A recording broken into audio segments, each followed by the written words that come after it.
यहाँ ये लोग YouTube एल्गोरिदम और सब्सक्राइबर्स तेजी से ना बढ़ने की बातें कर रहे थे। साथ ही हम व्यूअर्स ये भी समझ पाते हैं कि मीरा अपने पास्ट की एक बात अपने हस्बैंड अर्जुन से आज तक छुपा के रखी है। पार्टी के बाद जब अर्जुन कार में जाता है तो उसे एक प्राइवेट नंबर से कॉल आता है। कॉल की दूसरी तरफ वाला आदमी अर्जुन को किसी रियलिटी गेम शो के लिए इन्वाइट कर रहा था और इन्वाइट एक्सेप्ट करने के लिए अर्जुन को 3 बार अपने कार की हॉर्न बजानी होगी। अर्जुन को ये फेक कॉल जैसा लगता है और वो नॉट इंटरेस्टेड बोल के फोन कट कर देता है। खैर इसके बाद मीरा कार में आती है और यहाँ अर्जुन मीरा से कहता है कि अगर इन्हें वायरल जाना है फॉर 1 और 2 वीक्स तो इन्हें अपने सब्सक्राइबर्स के सामने फेक डिवोर्स नोटिस का नाटक करना होगा ताकि ये लोग हर जगह ट्रेंड करने लगे। मीरा को ये बात अजीब लगती है लेकिन अर्जुन उसे ये नाटक करने के लिए कन्विंस करने लगा। इनफैक्ट अर्जुन तो एक फेक नोटिस भी बनवा लिया था और कल से वो ये सब नाटक करने का प्लान कर रहा था। लेकिन अगली सुबह जब अर्जुन की नींद खुलती है तो उसे पता चलता है कि उसका चैनल ही यूट्यूब से उड़ गया है। जी हाँ दोस्तों, इससे अर्जुन एकदम शॉक में था और वो मीरा को ये बात बताता है। ये दोनों यूट्यूब सपोर्ट से अपने दोस्तों से हेल्प लेने की कोशिश करते हैं लेकिन इनका चैनल वापस नहीं आ रहा था। चैनल उड़ने के बाद ये दोनों 1-2 दिन ट्विटर पे ट्रेंड करते हैं, फिर लोग इन्हें भूल जाते हैं, मूव ऑन कर जाते हैं और ऐसे में थक हार के ये दोनों दूसरा चैनल बनाते हैं जिसका नाम था अर्जुन मीरा 2.0। अब इस चैनल पे थोड़े बहुत सब्सक्राइबर्स आए लेकिन यूजुअली कमेंट्स वगैरह नेगेटिव ही थे। आई मीन इन जनरल होता है ना कि जब कोई यूट्यूबर छोटे से ऊपर तक पहुंचता है, घर गाड़ी ले लेता है तो लोग जेलस हो जाते हैं एंड देन उसके बहुत सारे हेटर्स बन जाते हैं और डाउनफॉल चाहते हैं। तो जब डाउनफॉल हो गया है तो हेट कमेंट्स आने लगे अगर इन्होंने नया चैनल शुरू किया। इस सिचुएशन में अर्जुन और मीरा पेड पीआर करके पॉजिटिव कमेंट्स वगैरह डलवाते हैं लेकिन मेन चैनल के उड़ जाने से इनकी अर्निंग्स ऑलमोस्ट 0 हो चुकी थी। ऐसे में ये दोनों 2 महीने तक घर की EMI नहीं भर पाते और लोन कलेक्टर्स इनके घर आके अर्जुन को फिजिकली इंटिमेट करते हैं और धमकाते हैं। अर्जुन इनसे 1 हफ्ते का वक्त मांगता है ताकि 1 हफ्ते में वो पैसे जुगाड़ सके।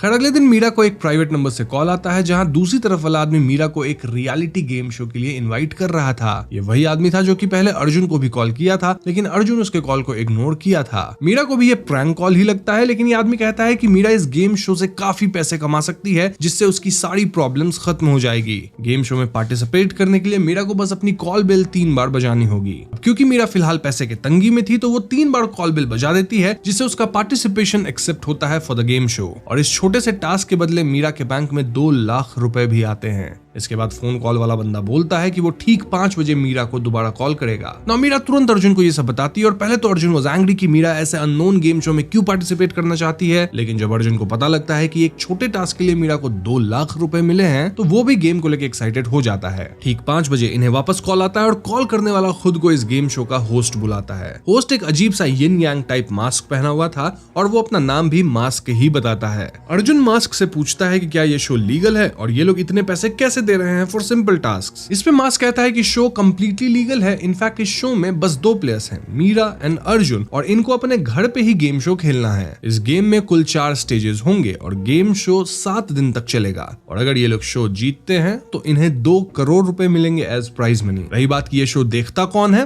वेल मास्क का कहना था कि ये शो कुछ प्राइवेट यूजर्स देखते हैं जो कि बहुत अमीर लोग हैं और इसलिए शो में छोटे मोटे टास्क के इतने ज्यादा पैसे मिलते हैं। अब दोस्तों मूवी में ऐसा कहीं बोला तो नहीं गया है लेकिन मास्क की बातों से ऐसा लगता है मानो ये शो डार्क वेब वगैरह पे स्ट्रीम होती होगी। खैर मीरा व स्केप्टिक की नहीं ये शो खेलना चाहिए या नहीं, लेकिन इतनी बड़ी रकम सुन के मीरा और अर्जुन गेम्स खेलने के लिए तैयार हो जाते हैं। उस रात इनके घर पे गेम शो वाले आते हैं और वो घर में हर जगह कैमरास वगैरह फिट करते हैं। देन वो इनके घर पे 2 बॉक्स रखते हैं, then different TVs and speakers, फिर एक बजर रखते हैं जिसमें रेड और ग्रीन बटन्स थे, फिर एक बड़ा डब्बा और फाइनली एक गिफ्ट बॉक्स भी। जाने से पहले गेम शो वाले इनके घर के बाहर एक येलो लाइन और उसके आगे एक रेड लाइन भी बना देते हैं। सेटअप करके गेम शो वाले लोग चले जाते हैं और अगले दिन से गेम शुरू होता है जहां इनके टीवी पे मास्क आता है। मास्क गेम के 3 रूल्स बताता है। पहला कि गेम सिर्फ यही दोनों खेलेंगे, दूसरा रूल कि जब तक गेम खत्म नहीं हो जाता तब तक ये लोग अपने घर के बाहर बने रेड लाइन को क्रॉस नहीं करेंगे, और तीसरा रूल कि इन्हें किसी को भी इस गेम शो के बारे में नहीं बताना है। अब गेम में किसी पॉइंट पे ये क्विट करना चाहते हो तो इन्हें बजर वाला रेड बटन दबाना है। ध्यान रहे कि अगर दोनों रेड बटन दबाते हैं तो ये लोग जितना जीते हैं उतने पैसे लेके गेम क्विट कर सकते हैं, लेकिन अगर सिर्फ एक इंसान रेड बटन दबाता है तो उसे बिना प्राइज मनी लिए ही क्विट करना होगा। ना यहाँ रखे 2 बॉक्सेस गेम से रिलेटेड थे जो कि स्टेजेस में ओपन होते रहेंगे, लेकिन जो एक गिफ्ट बॉक्स है उसका गेम से कोई लेना देना नहीं है। उस बॉक्स को खोलने से इनकी जीती हुई रकम हाफ हो जाएगी और उसके अंदर काइंड ऑफ एक अलार्म है जिससे इन दोनों को प्रॉब्लम्स होगी। प्रॉब्लम इसलिए क्योंकि बॉक्स खोलने के बाद इन दोनों को एक दूसरे के पास्ट के बारे में चीजें पता लगेंगी जो कि इनके लिए अच्छा नहीं होगा। ये सुन के अर्जुन और मीरा हंसते हैं क्योंकि इनके के हिसाब से इन्होंने एक दूसरे से अपने पास्ट के बारे में कुछ भी नहीं छुपाया है। जो भी हो, दोनों डिसाइड करते हैं कि ये किसी भी हाल में उस गिफ्ट वाले बॉक्स को तो नहीं खोलेंगे।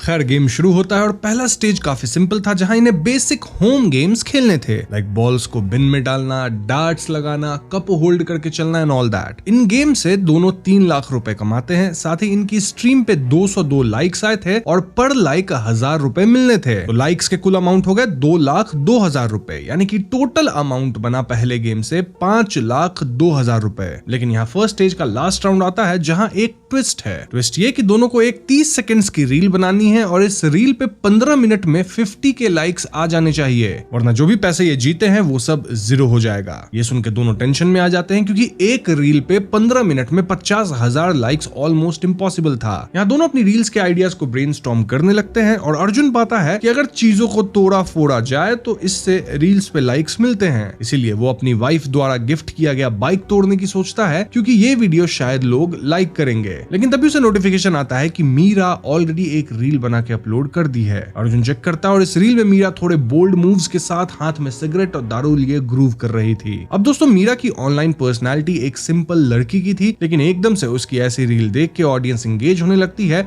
और रील्स पे लाइक्स आने लगते हैं। वहीं अर्जुन को समझ नहीं आ रहा था कि वो क्या रील बनाए, इसलिए वो छत से लटक के एक डेंजरस रील बनाता है, सेइंग कि ये एक रूफटॉप चैलेंज है। तो इन दोनों की रील्स अपलोड हो चुकी है, लाइक्स आने लग जाते हैं, लेकिन 15 मिनट में अर्जुन के रील पे कुछ 1000 लाइक्स ही आते हैं। वहीं मीरा के रील पे 50,000 से ज्यादा लाइक्स क्रॉस हो जाते हैं। ऐसे में मीरा एडिशनल पैसे जीतती है। फिर प्राइवेट ऑडियंस की लाइक्स पे भी पर लाइक 1000 तो मिल ही रहा था। ऐसे में कुल मिलाकर जो टोटल अमाउंट अब बनता है वो था 10,17,000 रुपए। स्टेज 1 ऑफ गेम खत्म होता है, लेकिन अब तक मीरा और अर्जुन के बीच दरारें आने लग गई थी। अर्जुन इस बात से खुश नहीं था कि मीरा इस तरह की रील पोस्ट की। वहीं मीरा इस बात से खुश नहीं थी कि अर्जुन सिर्फ लाइक्स के लिए छत से लटक गया। अंततः दोनों एक दूसरे को समझाते हैं कि इट्स जस्ट ए गेम, इस टास्क का पर्सनल लाइफ से कोई लेना देना नहीं है, और काम भर पैसे कमा के ये दोनों चुपचाप गेम क्विट कर देंगे। अब उस रात इन्हें पता लगता है कि कुछ लोग अर्जुन के रूफटॉप चैलेंज को करने लगे और एक बंदा गिर के अपने पैर भी तुड़वा लिया। दिस टेल्स अस कि आजकल लोग चैलेंज के नाम पे कुछ भी करने लग जाते हैं ना। उसी रात इनके घर पे गेम शो वाला एक बंदा आके एक ब्रीफ केस छोड़ के जाता है। ब्रीफ केस का लॉक कोड सेम वही था जितने लाइक्स मीरा को रील्स पे आए थे इन 15 मिनट्स, व्हिच वाज 51,234। इस नंबर में अगर आप देखें तो 1 2 3 4 5 ऐसा ही कुछ है, जस्ट दैट 5 पहले है देन 1 2 3 4। एनीवेज, ब्रीफ केस खुलते इन्हें इसके अंदर ढेर सारा पैसा मिलता है। बेसिकली ये वो रकम थी जिसे ये दोनों पहले स्टेज में जीते थे। पैसा देख दोनों बहुत खुश होते हैं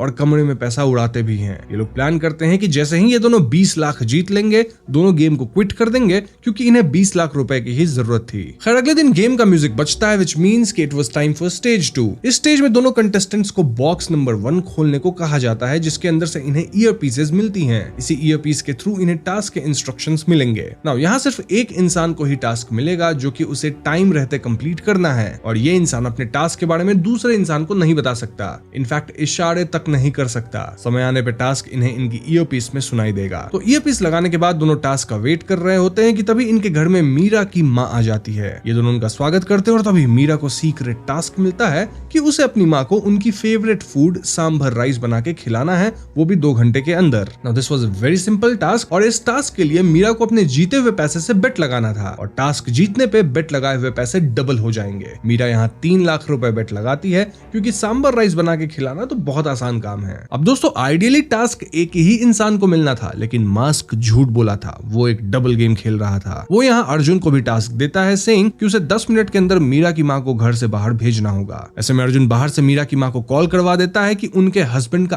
एक्सीडेंट हो गया है। ये सुनते मीरा की माँ रोते हुए घर से जाने लगती है, लेकिन मीरा उन्हें नहीं छोड़ सकती थी, क्योंकि वो घर के रेड लाइन को क्रॉस नहीं कर सकती थी। इसीलिए मीरा अपनी माँ के लिए कैब बुलवा के उन्हें हॉस्पिटल भिजवा देती है। अब जैसे ही मीरा की माँ जाती है, गेम शो का म्यूजिक बजता है और मास्क बताता है कि ये टास्क अर्जुन जीत चुका है। जी हाँ दोस्तों, मीरा 3 लाख हारी, लेकिन अर्जुन 6 लाख जीता। साथ ही लाइक्स के पैसे, यानी टोटल अमाउंट अब हो गया है 11,73,000 रुपए। यहाँ अर्जुन और मीरा को पता लगता है कि इन दोनों को टास्क मिला था, और इससे मीरा अपसेट हो जाती है, क्योंकि अर्जुन इस टास्क के लिए बहुत बड़ा झूठ बोल गया था। मीरा का कहना था कि उसकी माँ हार्ट पेशेंट है, और ये न्यूज सुन के वो खत्म भी हो सकती थी। मीरा तुरंत अपनी मॉम को फोन करके कंसोल करती है, सेइंग कि आपको कोई प्रैंक कॉल किया होगा, पापा का कोई एक्सीडेंट नहीं हुआ है। इस पॉइंट पे अर्जुन मीरा को समझाता है कि ये बस गेम है, टास्क है, इसको पर्सनल लाइफ से नहीं जोड़ना है। लेकिन मीरा के लिए ये चीज बहुत ज्यादा पर्सनल हो चुकी थी, और ऐसे में वो रेड लाइन को क्रॉस करके गेम से बाहर होने का सोचती है। अर्जुन उसे रोकता और समझाता समझाता है कि जैसे ही ये लोग 20 लाख बना लेंगे ये दोनों गेम को क्विट कर देंगे। मीरा रेड लाइन क्रॉस तो नहीं करती लेकिन वो गेम क्विट करने की रट लगाए हुए थी। इसी बीच अर्जुन के फोन पे नोटिफिकेशन आता है कि यूट्यूब ने उसके ओरिजिनल चैनल जिसपे ऑलमोस्ट 3 मिलियन सब्सक्राइबर्स थे उसको रिस्टोर कर दिया है। यानी दोस्तों ये दोनों अब गेम छोड़ के वापस यूट्यूब से कमाई कर सकते थे। लेकिन अर्जुन यहाँ ये बात मीरा से छिपा लेता है। इनफैक्ट वो चैनल को टेम्पररली खुद ही डीएक्टिवेट कर देता है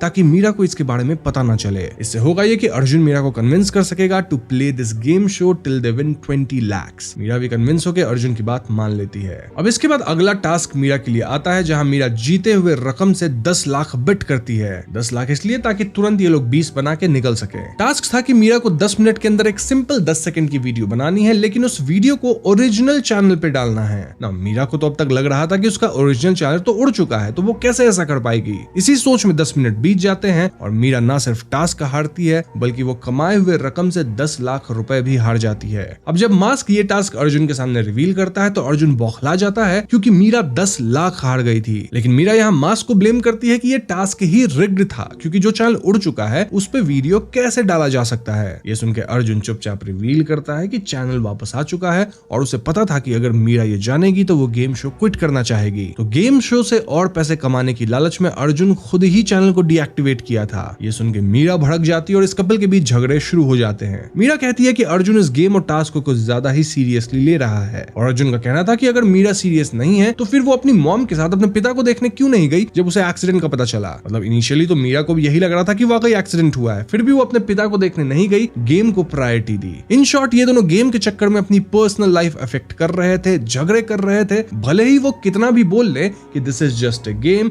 this is just a task और इसका पर्सनल लाइफ से कोई लेना देना नहीं है। खैर अगले दिन अर्जुन का बर्थडे था और मीरा उसके लिए केक लेके आती है। मीरा यहाँ अर्जुन को एक खास गिफ्ट देती है जिसमें उसकी प्रेगनेंसी टेस्ट किट थी। इससे पता चलता है कि मीरा प्रेग्नेंट है। अर्जुन इससे बहुत खुश होता है और ऐसे में वो मीरा को अपनी माँ की दी गई पेंडेंट देने जाता है। बेसिकली इनके घर की एक प्रथा थी जहाँ जनरेशन से पेंडेंट पास ऑन किया जाता है अगर घर की औरत प्रेग्नेंट हो जाती है। लेकिन अगले ही क्षण अर्जुन रुक जाता है क्योंकि उसे डाउट होता है कि कहीं ये किसी तरह का टास्क तो नहीं। इस बात पे अगेन इन दोनों के बीच झगड़ा होता है और फाइनली अर्जुन मान लेता है कि मीरा वाकई प्रेग्नेंट है। देन वो मीरा को पेंडेंट भी दे देता है। अब आगे मास्क भी अर्जुन को बर्थडे पे विश करता है और अर्जुन यहाँ मास्क से पूछता है कि ये लोग इतना ज्यादा पैसा कैसे देते हैं कंटेस्टेंट्स को। मास्क बताता है कि इनके प्राइवेट व्यूअर्स बेट लगाते हैं कि गेम शो के कंटेस्टेंट्स आगे क्या करेंगे और उसी बेसिस पे काफी पैसे कमाए जाते हैं और उसी का हिस्सा एज रिवॉर्ड दिया जाता है। अब जैसा कि मैंने आपको पहले भी बोला था, मोस्ट प्रोबेबली ये गेम्स डार्क वेब पे दिखाए जाते होंगे जहां ढेर सारे अमीर लोग बेट्स लगाते होंगे यूजिंग देयर प्राइवेट अकाउंट। खैर उस साथ मीरा कार में जाके रो रही होती है क्योंकि वो इस गेम से परेशान हो चुकी थी। वो अर्जुन से कहती है कि इस लाइफ में प्यार में एक दूसरे को समझना जरूरी होता है और गेम्स हमें भटका रही है। It's no more just a game और ऐसे में इन्हें अब गेम क्विट कर देना चाहिए। भले ये लोग जितना सोचे थे उतना पैसा अब तक नहीं कमा पाए हैं। अर्जुन पहले तो इसके लिए नहीं मानता लेकिन मीरा के बार बार रोने और कहने पे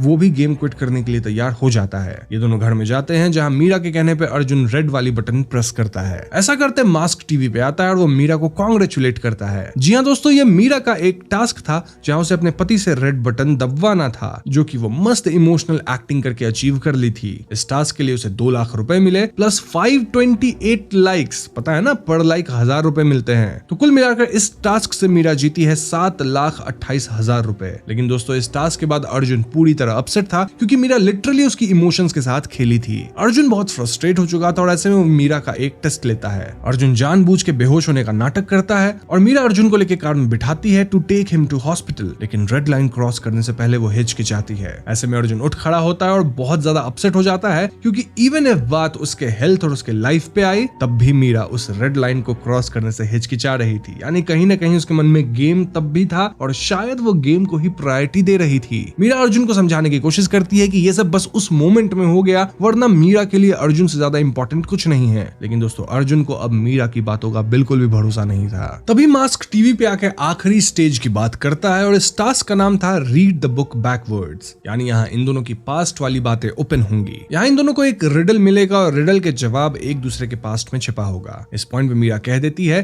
कि वो अब इस गेम को कंटिन्यू नहीं करना चाहती, जबकि अर्जुन तो अब गेम खेलने के लिए तैयार था। इनफैक्ट वो ग्रीन बजर भी दबाता है। मास्क यहाँ मीरा को सोचने का थोड़ा वक्त देता है। इस दौरान मीरा मास्क से बात करती है और वो बताती है कि कैसे अर्जुन से पहले उसका वरुण नाम का एक बॉयफ्रेंड था और वरुण मीरा को धोखा दिया था। धोखा पाने के बाद मीरा को लगा था कि उसे जिंदगी में अब कोई नहीं मिलेगा, उसकी जिंदगी बर्बाद हो चुकी है। लेकिन फिर उसे अर्जुन मिला और उसकी सारी खुशियां लौट आई। इसीलिए वाकई मीरा के लिए अर्जुन सबसे इंपॉर्टेंट है और अर्जुन के लिए वो कुछ भी कर सकती है। इसी बीच अर्जुन उस गिफ्ट वाले बॉक्स को ओपन कर देता है जिसके अंदर से उसे एक लाइट वाली स्क्रीन मिलती है। उस पे टाइमर 0 होते पूरे घर में अलार्म बजने लगता है और मीरा देख लेती है कि अर्जुन उस गिफ्ट को खोल दिया है। इसका मतलब ये कि इनकी जीती रकम हाफ हो जाएगी और इनका पास्ट अब इनके सामने आएगा। गुस्से में मीरा भी बजर पे ग्रीन बटन दबा देती है ताकि इन दोनों को अब एक दूसरे का पूरा पास्ट पता चल ही जाए। सो टास्क के लिए मीरा को 4 कॉलेज ग्रुप फोटोज दिखाए जाते हैं जिसमें उसे अर्जुन को ढूंढना था। मीरा एक गेस लेती है कि ये अर्जुन है लेकिन उसका गेस गलत निकलता है। वहीं अर्जुन को सवाल आता है कि मीरा किस मेडिकल कंडीशन से बहुत दिन तक जूझी है, मतलब किस चीज के लिए वो ट्रीटमेंट ली थी। पहला ऑप्शन वायरल फीवर,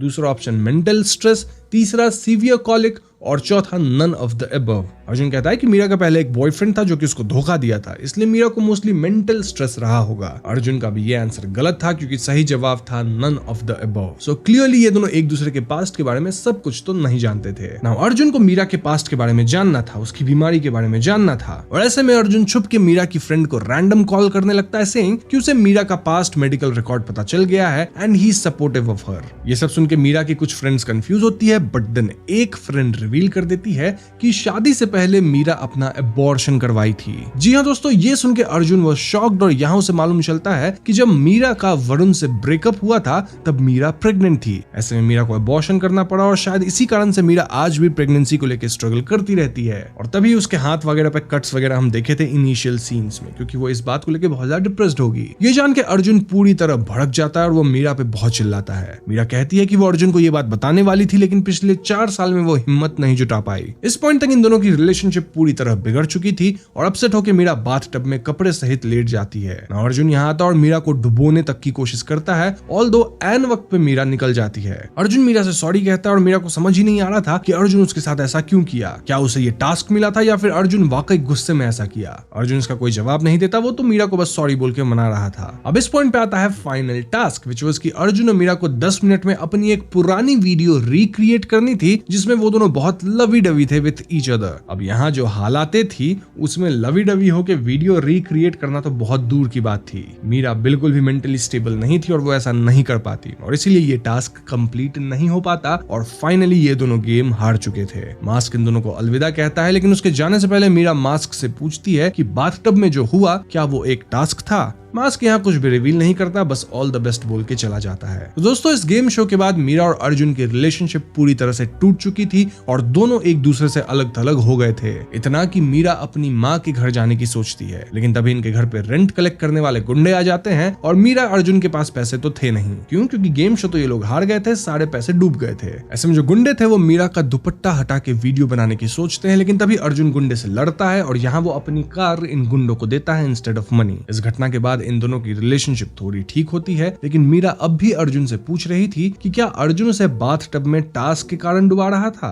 इससे पहले अर्जुन को जवाब देता इनके घर पे इनका एक फैमिली फ्रेंड आता है नेम्ड अरुल। अरुल इन दोनों से 15 लाख रुपए मांगने आया था और इसके लिए वो एक 20 लाख की हार गिरवी रख रहा था क्योंकि अरुल की बेटी की हार्ट ऑपरेशन होनी थी जिसके लिए उसे पैसे चाहिए थे। अर्जुन क्लियरली कह देता है कि उसकी हालत तो खुद टाइट है, तो ऐसे में वो कहां से 15 लाख अरुल को देगा। ये सुन के अरुल घर से जाने लगता है कि तभी अर्जुन को प्राइवेट नंबर से कॉल आता है। जी हाँ दोस्तों, ये कॉल मास्क का था और मास्क कहता है कि गेम का सीजन 2 शुरू हो चुका है। अगर अर्जुन 2 दिन गेम खेल के 2 करोड़ जीतना चाहता है तो उसका पहला टास्क है अरुल को रोकना। सिर्फ रोकना ही नहीं बल्कि अर्जुन को किसी तरह अरुल को अपने घर में कल शाम 6 बजे तक रोक के रखना है। अब क्योंकि अर्जुन को भी पैसों की बहुत जरूरत थी तो वो अरुल के घर से बाहर जाने से पहले उसकी कार के सामने आ जाता है। अर्जुन अरुल से झूठ कहता है कि वो अपने दोस्त से बात कर लिया और उसके दोस्त कल शाम तक 15 लाख लेके आ जाएंगे, तब तक अरुल इनके घर पे ही रुक सकता है। ये सुन के अरुल खुश हो जाता है और वो अपनी 20 लाख वाली हार भी अर्जुन को दे देता है। अरुल के गेस्ट रूम में जाते अर्जुन मीरा को बताता है कि गेम वापस ऑन है और यहाँ वो पुरानी ईयरपीस लगाता है। मास्क अर्जुन और मीरा का वेलकम करता है इन सीजन 2 जो कि डार्कर और डीपर रहने वाली है। ऑल्दो यहाँ गेम सिर्फ 2 दिन चलेगा और 2 दिन के अंदर ये लोग 2 करोड़ जीत सकते हैं। इनका टास्क यही था कि कल शाम 6 बजे तक इन्हें अरुल को घर के अंदर रखना है बिना उसे बताए। अब थोड़ी देर बाद अर्जुन को एक प्राइवेट टास्क मिलता है जहाँ उसे कुछ भी करके अरुल को रुलाना था। ऐसे में अर्जुन छत पे अरुल से बात करने जाता है और पूछना शुरू करता है कि आखिर अरुल इस हालत में कैसे पहुंचा। अरुल बताता है कि पिछले साल तक तो वो 7 से 8 करोड़ का टर्नओवर कर रहा था, बट देन वो एक बंदे पे भरोसा किया जिससे उसे धोखा मिला। इसके परिणाम अनुसार अरुल के सारे पैसे डूब गए। इनफैक्ट वो तो अभी बहुत ज्यादा कर्जे में चल रहा है। उसकी बेटी अस्पताल में है फॉर हार्ट सर्जरी और अरुल वहां भी नहीं जा सकता। क्यों? क्योंकि जिनसे वो उधार लिया है वो वहां उसका इंतजार कर रहे हैं। फिलहाल अरुल की बेटी दिव्या के साथ अरुल की माँ है और अरुल कैसे भी 2 दिन के अंदर 15 लाख जमा करके अपनी बेटी की ऑपरेशन करवा के उसे बचाना चाहता है। ये सुनते अर्जुन जानबूझ के अरुल की माँ को कॉल कर देता है, देन उनकी बात अरुल से करवाता है। फिर अरुल की बेटी दिव्या भी अपने पिता से बात करती है और उन्हें पोएम वगैरह सुनाने लगती है। ऑफ कोर्स ऐसे इमोशनल मोमेंट को देख के कोई भी पिता पिघल जाएंगे और अरुल इमोशनल होता है एंड फाइनली रो देता है।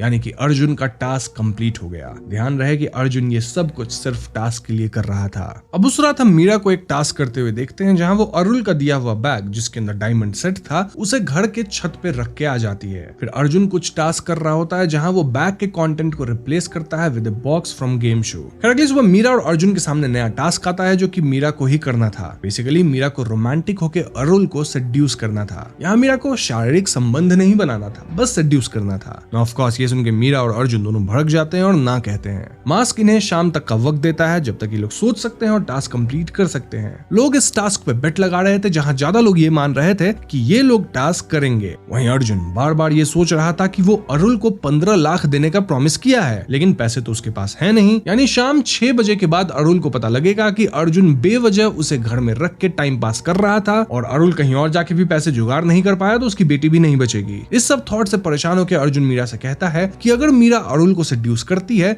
तो इन्हें 2 करोड़ मिल जाएंगे। उसमें से अर्जुन अरुल को 15 लाख दे देगा जिससे अरुल की बेटी बच जाएगी। यानी ये टास्क कंप्लीट करके ये लोग ना सिर्फ अरुल की बेटी दिव्या की जान बचाएंगे बल्कि अपनी लाइफ भी बचाएंगे, क्योंकि इनको भी तो ईएमआई भरना है ना, गुंडे कलेक्ट करने आते हैं पैसे। अर्जुन ये भी कहता है कि फर्स्ट गेम के फर्स्ट टास्क के लिए तो मीरा एक रील बनाई थी जो कि थोड़ा बोल्ड जैसा था, तो वो फिर से सेडक्शन कर सकती है। मीरा ये सब सुन के काफी भड़क रही थी क्योंकि उसे ये करने का बिल्कुल भी मन नहीं था। इसी बीच अर्जुन को अरुल की माँ का कॉल आता है सेइंग कि दिव्या को एक अटैक आया है और उसकी ऑपरेशन आज कल में ही हो जानी चाहिए वरना वो नहीं बचेगी। यानी इस पॉइंट पे अर्जुन को कैसे भी पैसा जुगाड़ना था और वो मीरा को टास्क कंप्लीट करने को कहता है। मीरा इनिशियली तो इसके लिए नहीं मान रही थी, लेकिन एक पॉइंट पे वो भी बाध्य होने लग जाती है। तो टाइम खत्म होने में सिर्फ 2 घंटे 40 मिनट बचे थे और यहाँ कुछ न्यू रूल्स आते हैं। पहला कि अर्जुन किसी भी हालत में अरुल को उसके हार वाली बैग वापस नहीं करेगा। दूसरा कि अर्जुन अब कोई आउटगोइंग कॉल्स नहीं कर सकता। नंबर 3 कि इनके घर में जो एक येलो लाइन है रेड लाइन से पहले, वो इनका नया रेड लाइन है। यानी 6 बजे से पहले ये लोग येलो लाइन क्रॉस नहीं कर सकते। खैर तो सबसे पहले अर्जुन अरुल को थोड़ा पिला के नशे में लाता है। फिर मीरा ड्रेसअप वगैरह होके अरुल से अच्छे से बातें करने लगती है। वो काफी अनकंफर्टेबल थी लेकिन बातों बातों में अरुल के हाथ को टच करती है। अरुल को अंदाजा हो जाता है कि मीरा उसकी तरफ आ रही है और अरुल थोड़ा दूर हटने लगता है। वहीं अर्जुन जो ये सब देख रहा था वो गुस्से में अपने हाथ में ग्लास तोड़ लेता है। इसके बाद मीरा अरुल के कमरे में जाके उसकी तरफ बढ़ने लगती है और अरुल मना करता है सेइंग कि ये सब गलत है। स्टिल मीरा उसकी तरफ बढ़ रही थी, उसकी तारीफ कर रही थी और ऐसे में अरुल फाइनली मीरा की तरफ बढ़ता है। यानी कि अरुल से ड्यूस हो गया और मीरा का टास्क यहीं खत्म। टास्क खत्म होते मीरा पीछे हटती और अरुल से कहती है कि वो एक जेंटलमैन है। इस सब के दौरान अर्जुन दरवाजे के बाहर कान लगा के सब कुछ सुन रहा था। खैर जैसे ही मीरा बाहर आती है अर्जुन उस पर भड़क जाता है सेइंग कि मीरा अरुल को अच्छी अच्छी बातें क्यों बोल रही थी, क्या वो ये सब मीन करती है। मीरा अर्जुन पे भड़कती है सेइंग कि तुम ही मुझे टास्क बोल के अरुल के पास भेजे थे और अब तुम मेरे पे ही चिल्ला रहे हो। इनके बीच झगड़ा शुरू हो जाता है और तभी अरुल वहां आता है जो कि इनकी बातें सुन लिया था। जी हाँ दोस्तों, अरुल अब गुस्सा होता है कि कैसे ये दोनों गेम्स खेल रहे हैं विथ हिज लाइफ। अरुल तुरंत यहाँ से जाने की बात कहता है और अपना बैग वापस मांगता है। अर्जुन उसे रोकने की कोशिश करता है और गुस्से में अरुल रिवील कर देता है कि अर्जुन धोखे से मीरा को पटाया था। जी हाँ दोस्तों, अरुण बताता है कि कैसे अर्जुन उससे हेल्प लिया था to frame Miraj last boyfriend Varun. Arjun ही वरुण के पास लड़की भेज के उसके घर पुलिस रेड करवा दिया था जिससे वरुण अरेस्ट हुआ और उसके बाद ही मीरा और वरुण की रिलेशनशिप खत्म हुई। उसके बाद अर्जुन मीरा का सपोर्ट बना और फिर उससे प्यार करके शादी भी कर लिया। ये सुन के मीरा वो शॉक्ड और वो रोना शुरू करती है क्योंकि कहीं ना कहीं अर्जुन उसकी लाइफ के साथ खेला था। इस सब के कारण मीरा अबॉर्शन तक करवाई थी। अर्जुन कहने लगता है कि उसे पहले नहीं पता था कि मीरा वाज प्रेग्नेंट, वरना वो ऐसा नहीं करता। एक तरह से देखा जाए तो अर्जुन और वरुण के बीच एक गेम खेला गया था मीरा के लिए, जिस गेम को अर्जुन जीता। इसी सब के बीच अर्जुन अरुल को थप्पड़ भी मारता है ना। अरुल को उसकी माँ का कॉल आता है जो कि बताती है कि पैसों की सख्त जरूरत है फॉर ऑपरेशन। ऐसे में अरुल वापस अपना बैग मांगना शुरू करता है। ये दोनों उसे छत पे ले जाके बैग का लोकेशन देते हैं, लेकिन दोस्तों इस बैग का कंटेंट तो पिछली रात ही चेंज हो चुका था। मतलब रियल हार कहाँ है वो तो सिर्फ अर्जुन को पता है। इनफैक्ट इस बैग के अंदर तो अब हार नहीं बल्कि एक गन थी। अरुल गन निकाल के अर्जुन और मीरा पे तान देता है और ऑनलाइन बेटिंग चल रही थी कि अरुल किसे मारेगा। ये दोनों अरुल को गन नीचे करने को कहते हैं, लेकिन अरुल अपने फोन में अपनी बेटी की एक पोएम वाली वीडियो देखता है। फिर वो अपने पे ही गोली चलाता है, लेकिन बंदूक खाली थी। जी हाँ दोस्तों, ऐसे में अरुल छत से नीचे छलांग लगा देता है। अरुल नीचे गिर के समाप्त हो जाता है और वो येलो लाइन के बाहर था। अब 6 बजे से पहले अर्जुन और मीरा को येलो लाइन से बाहर नहीं जाना था और 6 बजने में 2-3 मिनट बाकी थे। ऐसे में अर्जुन और मीरा 6 बजने तक का वेट करते हैं ताकि चैलेंज समाप्त हो जाए। जी हाँ दोस्तों, दोनों गेम में इस हद तक घुस चुके थे कि सामने एक आदमी खत्म हो रहा था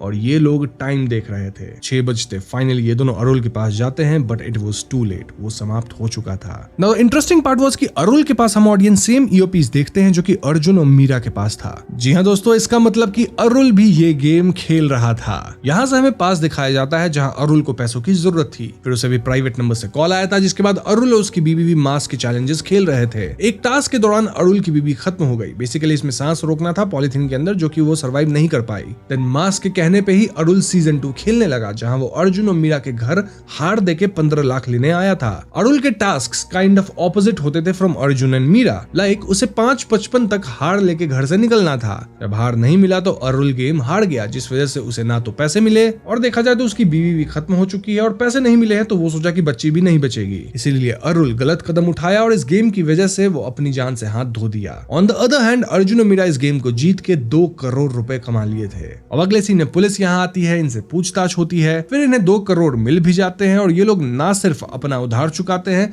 बल्कि दिव्या की ऑपरेशन भी करवा देते हैं। लेकिन दोस्तों, इन दोनों की रिलेशनशिप पूरी तरह से खत्म हो चुकी थी। फिल्म के स्टार्ट में ये लोग डिवोर्स का नाटक करने वाले थे ना, वेल अब ये लोग वाकई में एक दूसरे से डिवोर्स ले रहे थे। ये न्यूज सोशल मीडिया पे फैल जाती है और दोनों वाकई में ट्रेंड करने लगते हैं कि कैसे ये बेस्ट कपल डिवोर्स ले रहे हैं। सब लोग इनके डिवोर्स को लेकर अपनी ओपिनियंस ऑनलाइन दे रहे थे और यहीं पे ट्रेंडिंग फिल्म खत्म हो जाती है। अब दोस्तों, फिल्म में एक पोस्ट क्रेडिट सीन भी है छोटा सा, जहां एक आदमी को प्राइवेट नंबर से कॉल आता है और मास्क उसे गेम शो के लिए इनवाइट करता है। मतलब कि इस फिल्म की पार्ट 2 भी आ सकती है। ये गेम शो और भी लोगों तक पहुंच रहा है और ऐसे ही चलता रहेगा।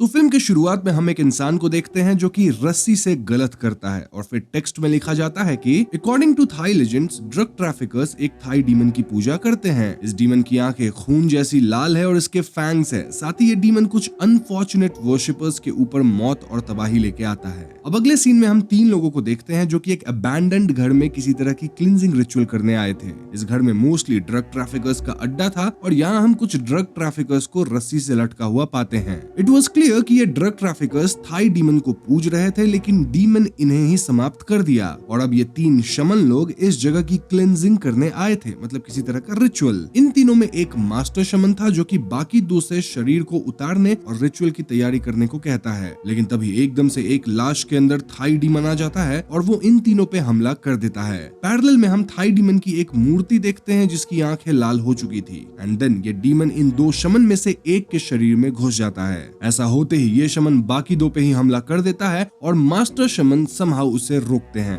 अब जो शमन पजेस्ट हुआ था उसे ऐसा लगता है कि एक लाश पजेस्ट हालत में उस पे हमला कर रही है और ऐसे में ये शमन उस लाश का गला घोट के उसे समाप्त कर देता है। लेकिन रियलिटी में दोस्तों ये पजेस्ट शमन मास्टर शमन को ही समाप्त कर दिया था। जी हाँ दोस्तों, जब तक पजेस्ट शमन अपने होश में आया तब तक उसके हाथों मास्टर शमन खत्म हो चुके थे और इससे वो एकदम शॉक में था। इसके बाद हमें उस डीमन की मूर्ति दिखाई जाती है जिसपे कुछ थ्रेड्स बंधे थे और एक खंजर लगा था, डिपिक्टिंग कि शायद इन 2 शमन ने किसी तरह रिचुअल को कंप्लीट कर दिया है या फिर रिचुअल आधा अधूरा ही हुआ। एनीवेज, अगले सीन में हम एक इन्फ्लुएंसर को देखते हैं जिसका नाम ग्रे बियर था और उसके साथ उसकी कैमरा गर्ल भी थी। ये दोनों horror related real life events को स्ट्रीम करते थे और आज ये लोग ताइवान के अर्बन लेजेंड चेयर मेडन को बुलाने वाले थे। इसके लिए ये दोनों एक गरीब साइकिक लड़की को पकड़ के ले आए थे जो कि स्पिरिट्स वगैरह से कनेक्ट कर पाती है और इस लड़की का नाम था चियामिन। चियामिन इनका साथ इसलिए दे रही थी क्योंकि उसे पैसों की सख्त जरूरत थी और ये लोग चियामिन को $10,000 प्रॉमिस किए थे। खैर, लोकेशन पे चियामिन इनके साथ रिचुअल करती है और वो वाकई में चेयर मेडन को समन कर लेती है,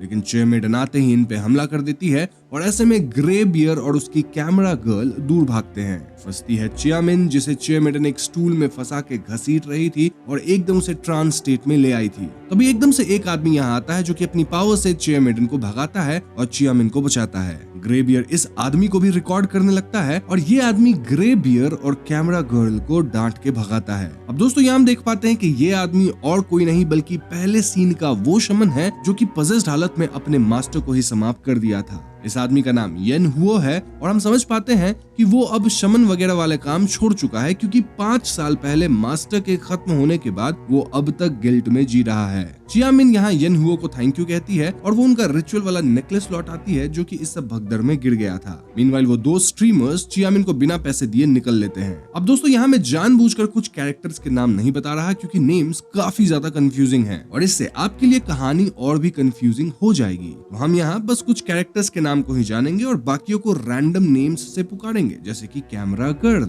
एनीवेज, जब तक ये चेयर मेडन वाला कांड हो रहा था, इसके पैरेलल में हम एक आदमी को देखते हैं जो कि ड्रग्स वगैरह ट्रांसपोर्ट करने का प्लान बना रहा था ऑन हिज मोपेड। इस आदमी को हम अंकल बुलाएंगे क्योंकि ये आदमी चियामिन का अंकल था। तो अंकल अपने मोपेड बाइक के डब्बे में ड्रग्स वगैरह छुपा लेते हैं और वो वहीं पानी में पड़ा एक रस्सी लेके डब्बे को बाइक से बांध देते हैं। अब जिन लोगों ने रोप कर्स 1 की एक्सप्लेनेशन देख रखी है उन्हें पता होगा कि पानी में तैर रही रस्सी यूजुअली कर्स्ड होती है क्योंकि इन रस्सियों को रिचुअल के तहत बहाया गया होता है। कैसा रिचुअल?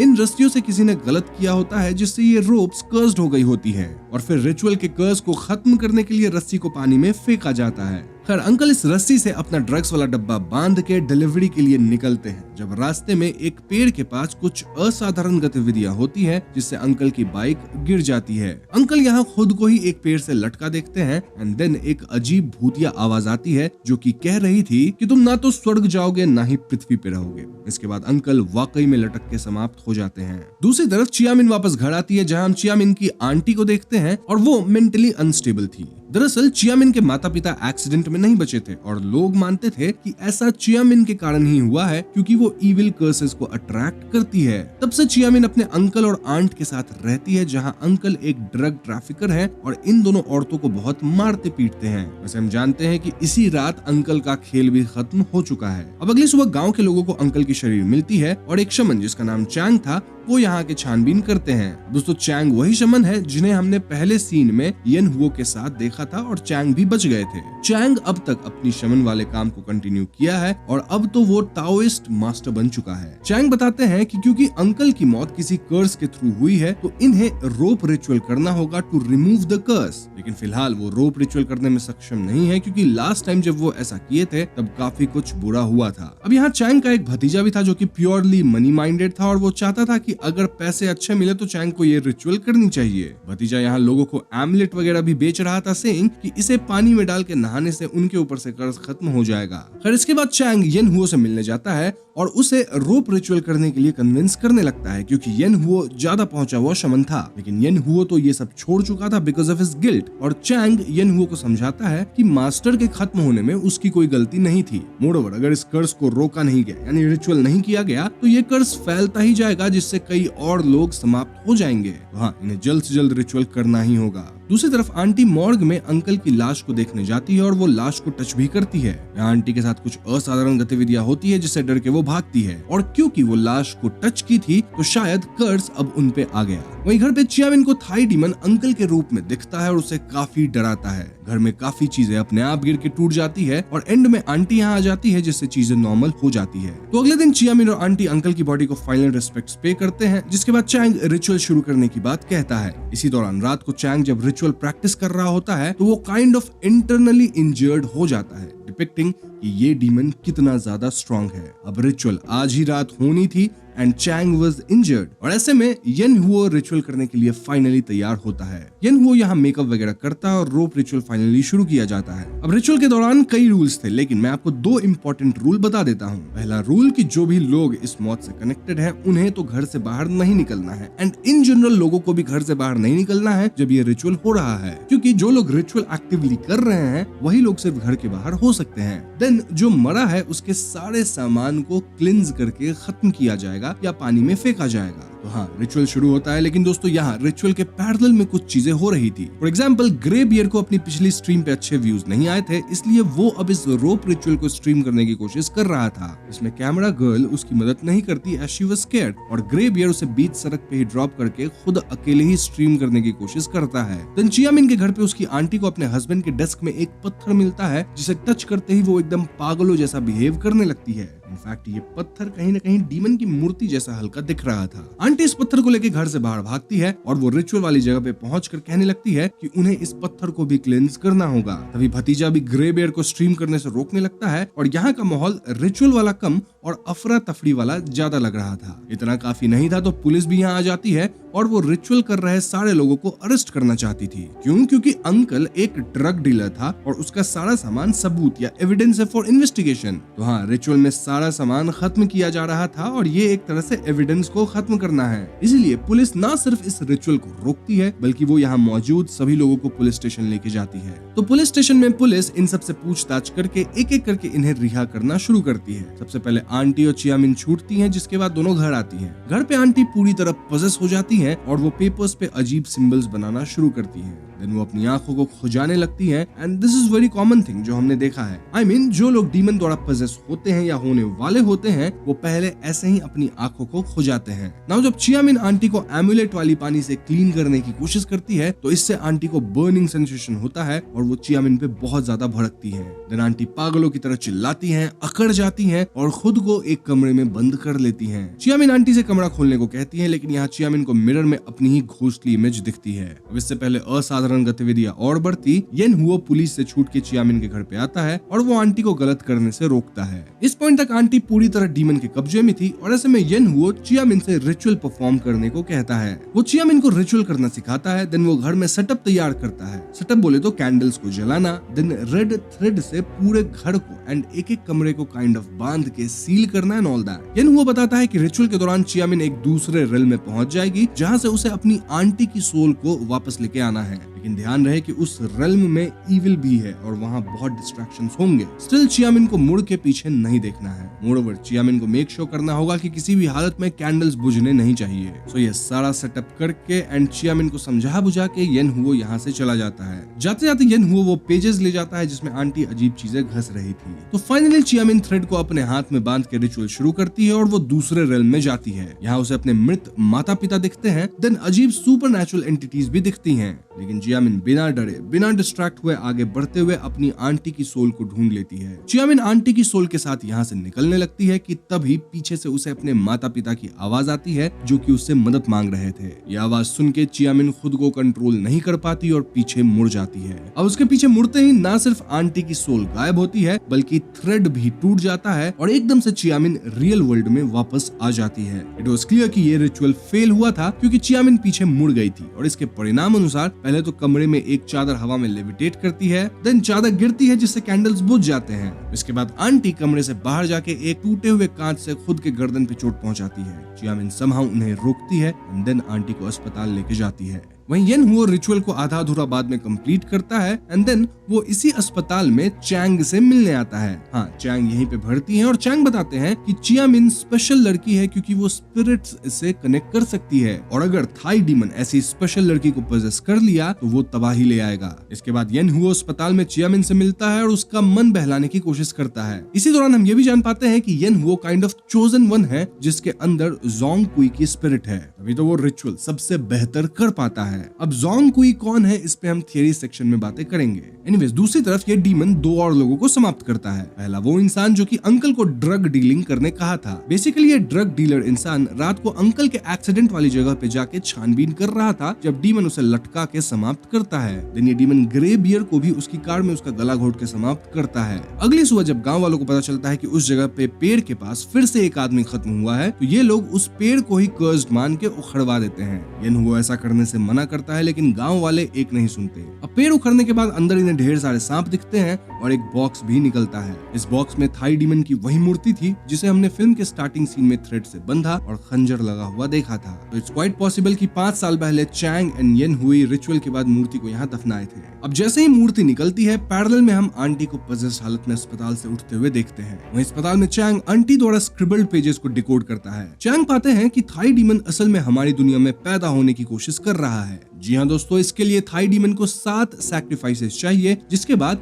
ये 7 सोल्स और डीमन किसी स्पेशल इंसान पे कब्जा करके उसके शरीर में ही रह जाएगा। अब देखा जाए तो पहले सीन में हम 4 लोगों को लटका देखे थे, उसके बाद अंकल खत्म हुए, देन अंकल का ड्रग डीलर और finally grey bear. So yes, और अब ये 7 spirits along with demon Chiamin पे हावी होंगे क्योंकि उसकी शरीर में ही थाई डीमन को आना था, एंड दस ये डीमन स्टैचू फाइनली ह्यूमन बन जाएगा। चैंग फौरन ये सब येनहुओ को टेक्स्ट करके बताते हैं, और येनहुओ जो कि पेड़ उखड़ने वाली साइट पे था, वो मैसेज मिलते ही डीमन की मूर्ति उठा के वहां से चियामिन को बचाने निकलता है। अब चियामिन की बात की जाए तो वो आंटी को अस्पताल के कॉरिडोर में देखती है और उनके पीछे जाती है। आंटी यहाँ चियामिन को अपने पीछे पीछे ल्योड़ करके उसी अबैंडन्ड बिल्डिंग में ले आती है। येनहुओ भी भागते हुए हॉस्पिटल पहुंच गया था और यहाँ वो एक बंदे से टकराता है। आप इस बंदे को याद रखना क्योंकि इसका कनेक्शन पोस्ट क्रेडिट सीन में है। फॉर नाउ मैं इतना बता दूं कि ये बंदा हॉस्पिटल में अपनी बीवी को लेके आया है जिसकी डिलीवरी होने वाली है। खैर, येनहुओ अस्पताल से निकलकर उस जगह की तरफ जाता है जहाँ चियामिन चली गई थी आंटी के पीछे पीछे। इस जगह पे येनहुओ के साथ उसका भतीजा भी आया था। तो यहाँ फाइनल शोडाउन होता है जहाँ पजेस्ड आंटी चियामिन पे हमला करती है। वो चियामिन को घसीट के एक कमरे के अंदर ले जाती है। तभी यहाँ येनहुओ भी आता है और वो एक कमरे में आंटी को लटकता पाता है। येनहुओ आंटी को फौरन नीचे उतारता है और उनकी सांसें अभी भी चल रही थी। येनहुओ डीमन की मूर्ति निकाल के रिचुअल्स परफॉर्म करना शुरू करता है ताकि इस थाई डीमन को भगाया जा सके। तभी अचानक पीछे से चियामिन आती है जो कि येनहुओ के पीठ पे चाकू मारती है। जी हाँ दोस्तों, चियामिन पजेस हो चुकी थी और अब वो येनहुओ पे ही हमला कर दी थी। अब यहाँ एक राज खुलता है, एंड इट वाज कि डीमन बार बार रिचुअल होने के बावजूद वापस नहीं जा रहा था क्योंकि एक चीज कभी भी डिस्कार्ड नहीं करी गई थी। This was a stone. जी हाँ, वही स्टोन जो कि अंकल के घर में आंटी को मिला था। याद है ना, आंटी उसे लेके भागी थी रिचुअल के दौरान। दरअसल ये स्टोन डीमन की मूर्ति का एक हिस्सा था और पजेस्ड चियामिन फाइनली इस हिस्से को जोड़ के मूर्ति कंप्लीट करती है। वो पजेस्ड हालत में भतीजा पे हमला करती है और फाइनली अपनी ट्रांजिशन को कंप्लीट करने की कोशिश करती है जिससे थाई डीमन हमेशा के लिए उसके शरीर में आ जाए। लेकिन तभी इंजर्ड येनहुओ चियामिन को रोकता है और चैंटिंग शुरू करता है। इससे थाई डीमन भड़क जाता है और वो चियामिन के शरीर से निकल के येनहुओ के शरीर में प्रवेश कर जाता है। यानी कि अब येनहुओ डीमन द्वारा पजेस्ड है और पजेस्ड हालत में वो नॉर्मल चियामिन पे हमला करता है। लेकिन अगर आपको याद हो तो चियामिन खुद ही स्पेशल थी। इनफैक्ट उसे येनहुओ द्वारा सिखाए गए रिचुअल्स एंड चैंट्स याद थे। इसी का इस्तेमाल करके चियामिन येनहुओ पे हमला करती है एंड फाइनली वो एक तलवार लेके खुद को डिफेंड करती है। इसी ब्रीफ मोमेंट में येनहुओ थोड़ा अपने होश में आता है और वो जानबूझकर तलवार अपने अंदर भुगवा लेता है ताकि इस डीमन का काम यहीं पे तमाम हो सके, भले इसके लिए उसे खुद की जान भी त्यागनी पड़े।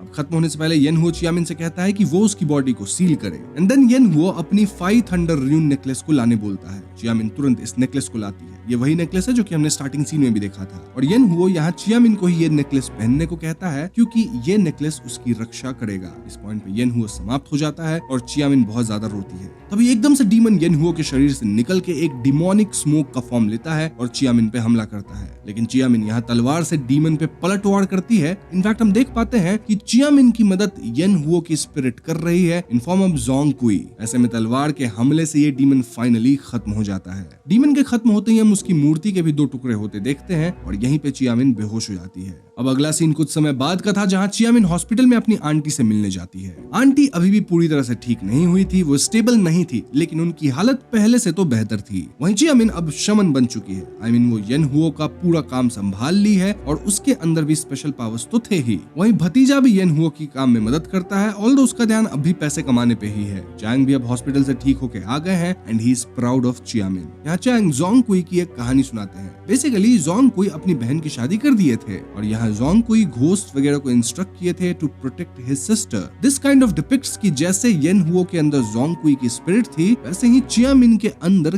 काइंड ऑफ जोंगकुई की सिस्टर की स्पिरिट है और इसीलिए जोंगकुई हमेशा उसे प्रोटेक्ट करेंगे। हम यहाँ चियामिन के पास वो 5 थंडर रून नेकलेस भी देख पाते हैं। फिल्म के आखिरी सीन में हम कैमरा गर्ल को मॉर्ग में ग्रे बियर की लाश के सामने रोते हुए देखते हैं। ऑफिशियल्स यहाँ कैमरा गर्ल को ग्रे बियर के बिलोंगिंग्स को देते हैं। वो इन बिलोंगिंग्स को चेक करती है, इसमें फोन्स एंड केबल्स थे और शायद इसी केबल से ग्रे बियर को डीमन ने मारा था।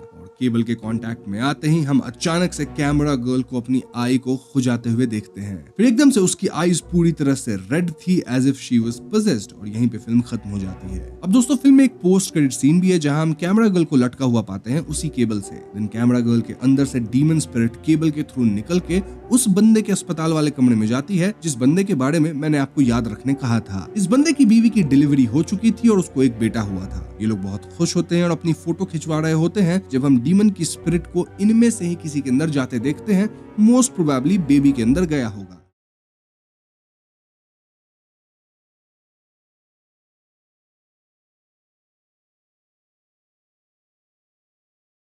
फिल्म के पहले सीन में हम दो बेस्ट फ्रेंड्स योई और एलिस को देखते हैं जो फिलहाल स्कूल ग्राउंड्स में हैं। स्कूल के बाद दोनों अपने अपने घर की तरफ निकलने लगती हैं, लेकिन जाने से पहले योई एलिस को याद दिलाती है कि अगले हफ्ते उन्हें परफॉर्म करना है, इसीलिए वो अपनी गिटार प्रैक्टिस जारी रखे। अगले सीन में हम योई को अपने घर के पास देखते हैं जहां उसे सामने की रोड पे एक प्यारी सी कैट दिखाई देती है। योई इस कैट का पीछा करती है और देखते ही देखते एक बिल्डिंग के पीछे बनी गली के पास पहुंच जाती है। यहाँ उसे गार्बेज के बीच एक कपड़ा दिखाई देता है और जब वो कपड़े को हटाती है तो उसे दिखती है एक आदमी की डरावनी लाश। ये लाश पूरी तरह नीला पड़ गया था और इसकी आंखें लगातार योई को घूरे जा रही थी। अब ऑब्वियसली ये देख योई बहुत डर जाती है और तुरंत वहां से भाग निकलती है, लेकिन घर वापस पहुंचकर भी योई इस ट्रॉमा से बाहर नहीं निकल पाती। कुछ दिन बाद पुलिस को खुद ही ये लाश मिल जाती है और हम जान पाते हैं कि ये आदमी असल में एक रॉबर था जो शायद चोरी करते हुए उस गली में गिरकर मारा गया था। एनीवेज, तो अगले दिन योई जब स्कूल से वापस आती है तो उसके साथ एक अजीब घटना होती है। वो लिफ्ट के अंदर होती है जहां लगातार बटन दबाने के बाद भी लिफ्ट आगे नहीं बढ़ता। योई बाहर निकलने की कोशिश करती है, लेकिन उसे ऐसा लगता है मानो किसी ने उसे इस लिफ्ट के अंदर लॉक कर दिया हो।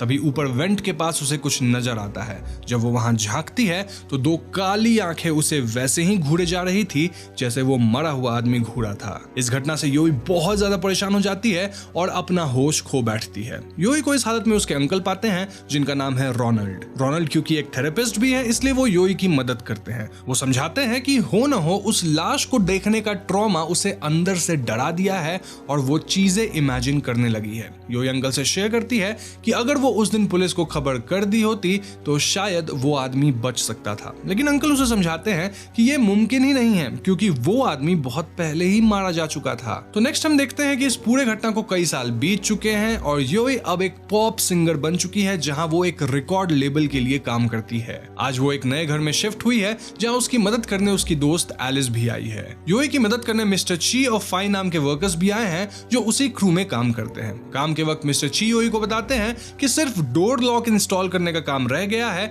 जो कि फाई संभाल लेगा। देन फाई लॉक का काम करके योई को कीज देकर चला जाता है। अब नए फ्लैट में आकर योई और एलिस दोनों बहुत खुश हैं और यहाँ एलिस योई को उसके प्रोड्यूसर एलन को लेकर चिढ़ाने लगती है क्योंकि इस जगह का आधा पैसा उसी की कंपनी दे रही थी। अब यहाँ हमें पता चलता है कि योई और एलन डेट कर रहे हैं जबकि एलन पहले से शादीशुदा है। अब ये अरेंजमेंट योई को अच्छी तो नहीं लगती, लेकिन उसे इससे कोई खास प्रॉब्लम भी नहीं है। वो एलन को आज रात उसके साथ रुकने कहती है, लेकिन एलन काम का बहाना बनाकर चला जाता है। तो इसके बाद एलन, योई और एलिस वहां नेबर जोसेफ से मिलते हैं जो अपेरेंटली किसी बड़े प्रोडक्शन लेबल का मालिक था। हम क्लियरली देख पाते हैं कि योई इस बंदे को देख काफी खुश हो जाती है और एलन उनका इंट्रोडक्शन करवाता है। सबके जाने के बाद एलिस योई से जोसेफ के बारे में पूछती है और उसे फिर से चिढ़ाने लगती है कि शायद वो अपने नए घर में बहुत एंजॉय करने वाली है। इसी मस्ती मजाक में उसका दिन निकल जाता है। अब शाम को हम देखते हैं कि योई अपने लैपटॉप पे काम कर रही थी जब अचानक उसे एक नए अकाउंट से फॉलो रिक्वेस्ट मिलता है जो किसी जोजो बेयर नाम के इंसान का अकाउंट था और योई को इमीडिएटली लगता है कि शायद ये जोसेफ होगा। जोसेफ का जो तो जो समझ रहे हो। तो ऐसे में योई जोजो बेयर से काफी बातें करती है और बताती है कि उसे खुशी है कि वो नेबरहुड में किसी को दोस्त बना पाई क्योंकि उसे अकेला रहना पसंद नहीं है। इस पर यह बंदा उसे मैसेज करता है कि उसे डरने की कोई जरूरत नहीं है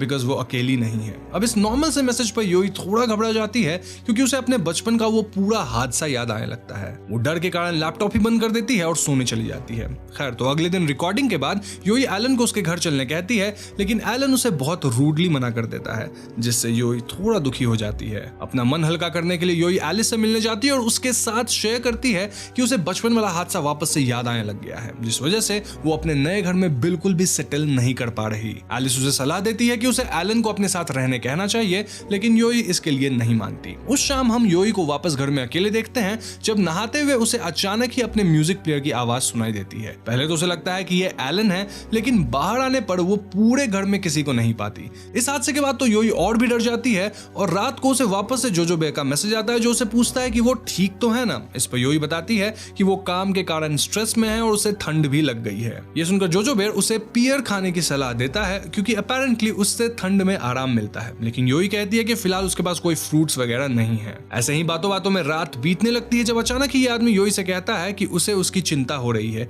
क्या वो उससे मिलने आ सकता है। अब ये बात सुन योई वापस से थोड़ा घबरा जाती है और साथ ही उसे कुछ अजीब आवाज भी आसपास सुनाई देती है। जब वो नीचे झांकती है तो उसे दिखाई देता है वही बचपन वाला हादसा, वो लाश जो उसके सामने पड़ी थी, जो कि उसे ताके जा रही थी। ये देख योई जोर से चीखती है, लेकिन तभी उसकी नींद खुल जाती है, यानी कि ये सब उसका एक डरावना सपना था। लेकिन इस सपने के बाद से योई धीरे धीरे स्पाइरल करने लग गई थी। उसे बार बार घर में किसी का प्रेजेंस महसूस होने लगता था और तो और उसे ऐसा लगता था जैसे कोई उसे छुपकर देख रहा है। जब वो ये बातें एलिस के साथ शेयर करती है तब एलिस उसे अंकल रोनाल्ड के पास जाने की सलाह देती है। तो अगले सीन में हम योई को अंकल के ऑफिस में देखते हैं जहां अंकल वापस से योई को समझाते हैं कि ये सिर्फ उसका वहम है। लेकिन योई अब कोई बच्ची नहीं थी, वो अंकल पे ही एकदम भड़क जाती है और कहती है कि उसे कोई गलत फहमी नहीं हुई है, उसे यकीन है कि उसके साथ कुछ अजीब बहुत बुरा हो रहा है। ऐसे में अंकल किसी तरह योई को शांत करते हैं और उसे कुछ स्लीपिंग पिल्स भी देते हैं। उन्हें लगता है कि शायद नई जगह आने के स्ट्रेस से योई रिलैक्स नहीं कर पा रही है,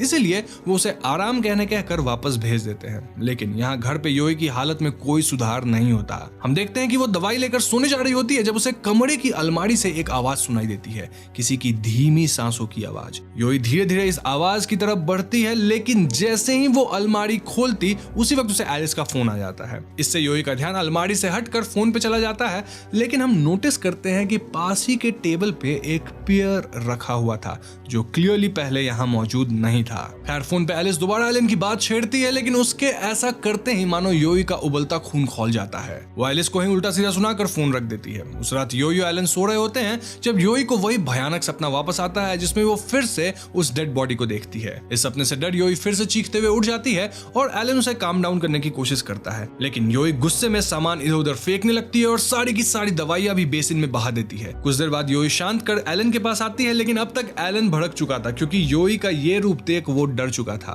एलन उसे पागल करार देता है और कहता है कि वो अब उसे और संभाल नहीं सकता। एलन के मुंह से ये सब सुन योई बहुत टूट जाती है और घर से आधी रात को ही बाहर निकल जाती है, लेकिन वो ध्यान नहीं देती कि उसके जाने के ठीक बाद ही एक अनजान आदमी एलन पर पीछे से हमला कर देता है। नाउ योई जब बाहर थी तो उसे वापस से जोजो बेयर का मैसेज आता है और इस बार जोजो योई को कंफर्ट करता है और उसे याद दिलाता है कि 5 साल पहले जब उसका पहला लेबल रिलीज हुआ था तब भी वो बहुत रोई थी, लेकिन आज वो एक स्टार बन गई है। वो उसे समझाता है कि उसे अब परेशान नहीं होना चाहिए। योई जोजो की बातें सुनकर शांत हो जाती है और अगले सुबह घर पहुंचती है, लेकिन घर पे एक और सरप्राइज उसका इंतजार कर रहा था। वो अपने बिल्डिंग के अंदर बाहर पुलिस को देखती है जो उसे इन्फॉर्म करती है कि कल रात उसके बिल्डिंग से निकल जाने के बाद किसी तरह एलन बालकनी से नीचे गिर पड़ा और उसकी जान चली गई। ये बात सुन योई सदमे में आ जाती है और पूछताछ के बाद उसे छोड़ दिया जाता है, लेकिन एलन के जाने से योई पर एक और गहरा सदमा जरूर पड़ा था। पुलिस स्टेशन से बाहर आकर वो जोसेफ को देखती है और उसे गले लगा लेती है। योई उसे जोजो बेयर कहकर बुलाती है, लेकिन जोसेफ योई को पीछे धकेल देता है सेइंग कि वो ऐसे बिहेव क्यों कर रही है। अब तक यहाँ जोसेफ की गर्लफ्रेंड भी आ चुकी थी जिसे जोसेफ समझाने लगता है कि योई सिर्फ उसकी नेबर है, उसकी तो उसे कभी बात भी नहीं हुई। अब इस बात को सुनकर योई को एक झटका लगता है क्योंकि जिस जोजो बेयर से वो बात कर रही थी वो जोसेफ तो क्लियरली नहीं था, यानी कि वो बात आखिर किससे कर रही थी। ऐसे में एलिस योई को संभालती है, उसे कंफर्ट करती है और यहाँ योई काफी रो रही थी क्योंकि कहीं ना कहीं वो एलन के डेथ को एक्सेप्ट नहीं कर पा रही थी। लेकिन यहाँ एलन की बात सुन एलिस को तो बिल्कुल ही परेशानी हो जाती है और वो कहने लगती है कि भला योई को हर वक्त एलन ही क्यों दिखाई देता है, अब तो वो इस दुनिया में रहा भी नहीं। एलिस कहती है कि वो भी योई का ख्याल रख सकती है, उसे एलन की कोई जरूरत नहीं। एलिस की ऐसी बातें सुन योई बहुत चौंक जाती है और हद तो तब होती है जब एलिस उसके करीब आने की कोशिश करती है। ये देख योई बहुत गुस्से में आ जाती है और उससे पूछती है कि क्या वही जोजो बेयर है, और तो और उसे एलन की मौत के लिए भी कन्फ्रंट करने लगती है। एलिस योई को समझाने की बहुत कोशिश करती है, लेकिन योई वहां से तुरंत चली जाती है। घर पहुंचकर हम योई को अकेले देखते हैं जब उसे वापस से जोजो बेयर का मैसेज आता है। इस बार ये आदमी उससे कहता है कि क्या वो उससे मिलने आ सकता है। वो शिफ्टिंग के बाद से ही उसके करीब आना चाहता है, लेकिन उसे मौका नहीं मिला।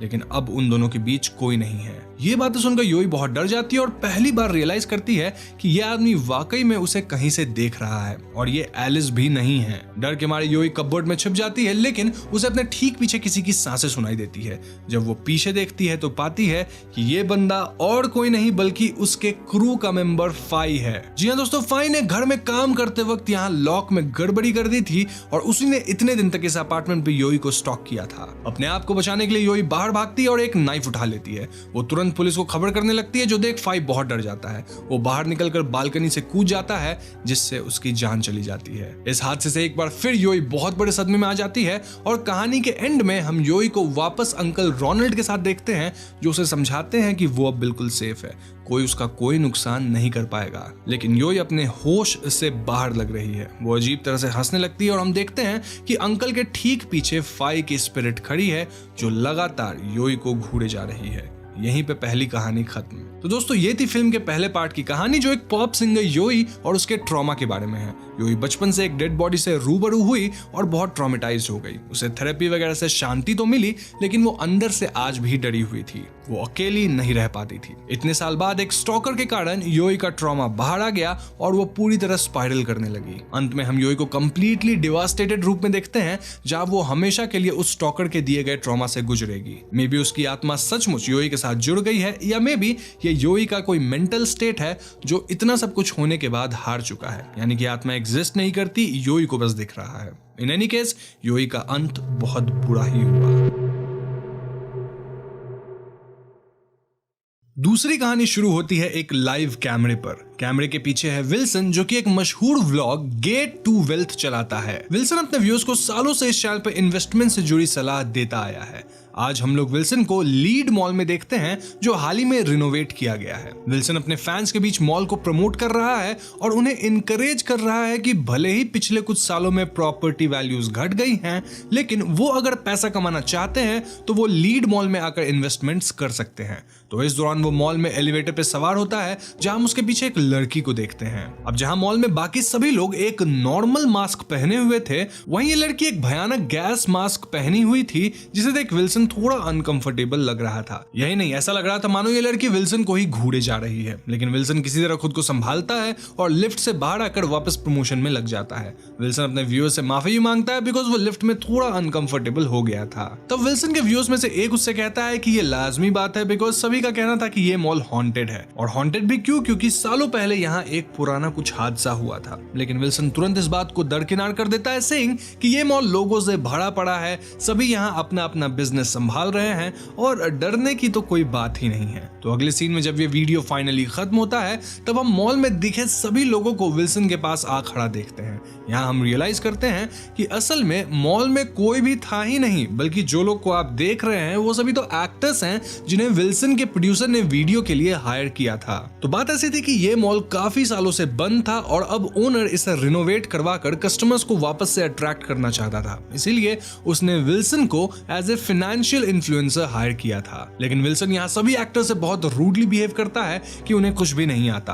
वो उस आदमी पर भी चिल्लाता है जो उसका चैनल संभालता है, बिकॉज उसी ने भूत प्रेत वाली बात लाइव वीडियो में कह दी थी। खैर, शूट के बाद सभी एक्टर्स को पैसे वगैरह दिए जाते हैं और उनके रहने का इंतजाम मॉल के ही अलग अलग फ्लोर्स पे किया जाता है, जैसे कि 1F, 2F और 3F। हम दो एक्टर्स एंजेला और आन्या को बात करते देखते हैं, जो डिस्कस कर रही थी कि कैसे इस मॉल में अब से सालों पहले आग लग गई थी और तब से मॉल के कई हिस्सों के हॉन्टेड होने की बात की जा रही है। उनके रहने का इंतजाम 2F में किया गया था और उनका मानना था कि सबसे ज्यादा पैरानॉर्मल एक्टिविटी 3F पे होती है, जो कि मॉल की तीसरी मंजिल है। दूसरी तरफ हम मिलते हैं एक जर्नलिस्ट से, जो खुद भी एक इन्फ्लुएंसर है। इसका नाम जेनी है, जो कि एक पैरानॉर्मल चैनल चलाती है और साथ ही अलग अलग जगहों को इन्वेस्टिगेट करती है। अपनी लाइव वीडियो में जेनी बताती है कि इस वक्त हम खड़े हैं लीड मॉल में, जो अब से 14 साल पहले फॉर्चून मॉल हुआ करता था। तब मॉल के किचन में किसी के सिगरेट से एक भयानक आग लग गई थी, जिसमें कई मासूम लोग मारे गए थे। लेकिन आज ये मॉल रेनोवेट हुआ है और एक नया पड़ाव शुरू करने वाला है। इसके बावजूद जेनी को लगता है कि इस मॉल में उन मरे हुए लोगों की आत्मा मौजूद है जो उस एक्सीडेंट में मारे गए थे। आज जेनी 3F में वही इन्वेस्टिगेट करेगी और अपने व्यूअर्स के साथ शेयर करेगी। जेनी के लाइव को भी ऑडियंस काफी एंजॉय कर रही है और हम देखते हैं कि देश विदेश में कई लोग उसकी वीडियोस देख रहे हैं। लेकिन शूट करते वक्त